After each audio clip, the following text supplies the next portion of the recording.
Venez, Fantine va nous raconter une histoire de Manon dans Cousseréen. Venez écouter.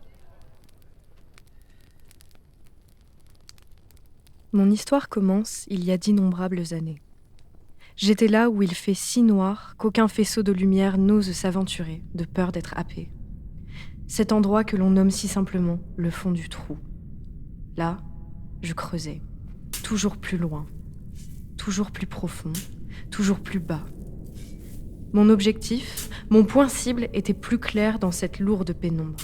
M'enterrer. Disparaître de la vue de tous. Disparaître de ma propre conscience.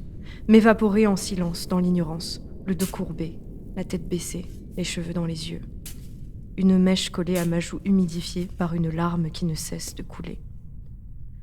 J'ai le corps peint de la boue que je remue et les bras meurtris de ce travail acharné. Toujours plus loin, toujours plus profond, toujours plus bas.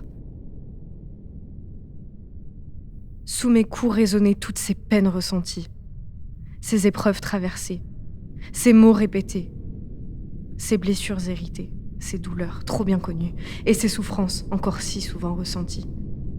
Ces afflictions éprouvées, ces tourments répétés, ces tortures affligées, ces supplices endurés. Stop! C'est l'histoire d'un conte de fées qui commence.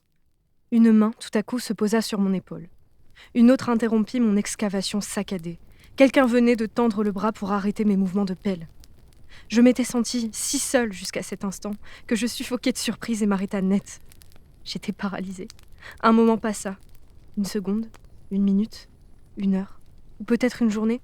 J'avais tenté si longtemps de l'arrêter.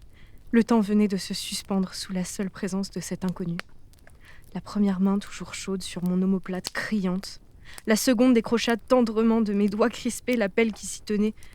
Elle vint ensuite se poser délicatement sous mon menton. Puis, elle attendit mon consentement pour enfin incliner mon visage vers le ciel.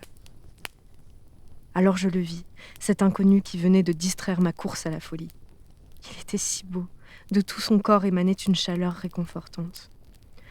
Son regard océan se planta dans le mien, et ses mots fusèrent dans ce trou comme des feux d'artifice inattendus. S'il t'arrive quoi que ce soit, tu pourras toujours compter sur moi.